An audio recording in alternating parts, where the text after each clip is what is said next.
Good morning, everybody. Happy Monday. It is Monday, June 12th.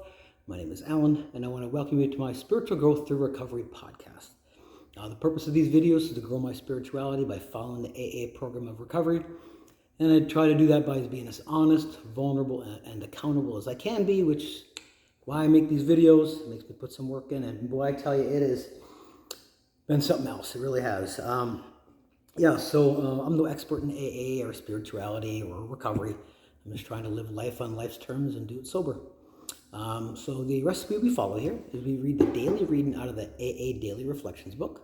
There is a link in the description if you would like to follow along, and I'll just share my take on the reading as well as usually some other topic.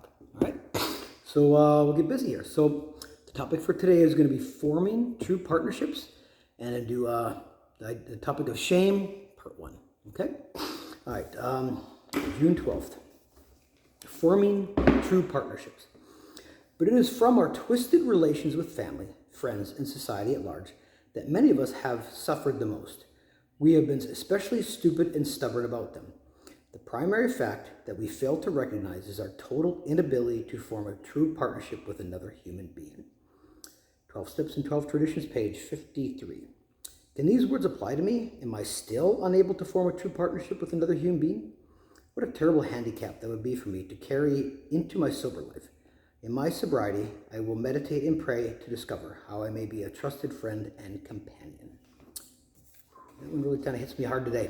I can say that I have suffered suffered a lot. My perspectives and my coping skills have been off since far back as I can remember.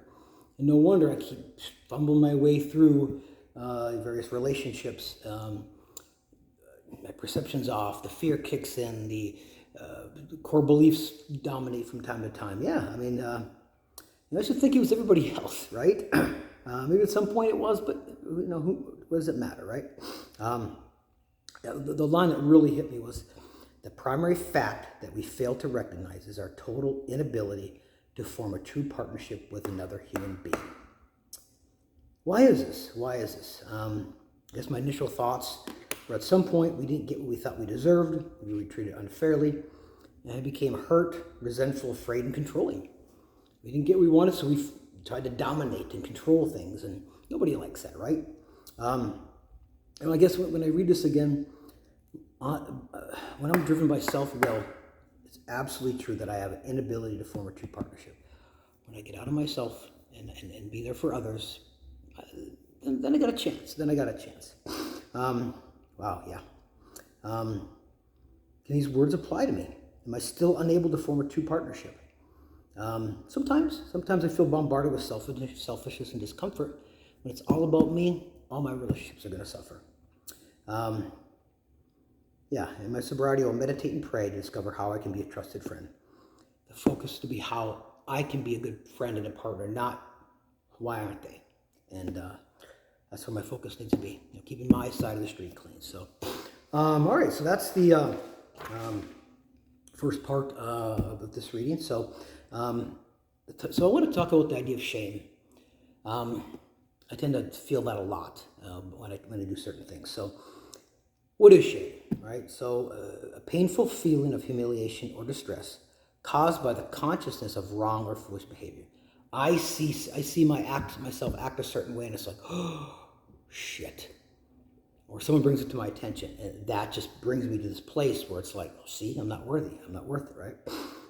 So what are some symptoms of shame? So you may have shame if you feel sensitive or worried about other people liking you, what they think of you. You may feel unappreciated, used, or let others take advantage of you. You feel rejected, regretful, inadequate, or like you have little impact. I wouldn't say those last two have really apply to me. Worried that I'm not treated with respect, wanting to have the last word. True respect applies. Feeling that you can't be your true self, you lose your identity, or not sharing your thoughts and feelings because you're afraid to be embarrassed.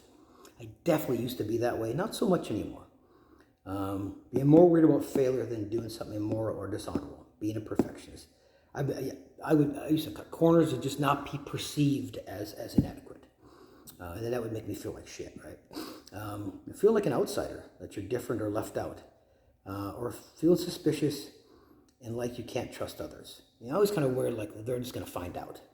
I always felt like an outsider. I never feel like I fit in. There's always something with me that is not right. So what are some causes of shame? And as far as I'm concerned, they're all external, right? We don't just go, we don't know enough to make ourselves feel this way, but it's all external.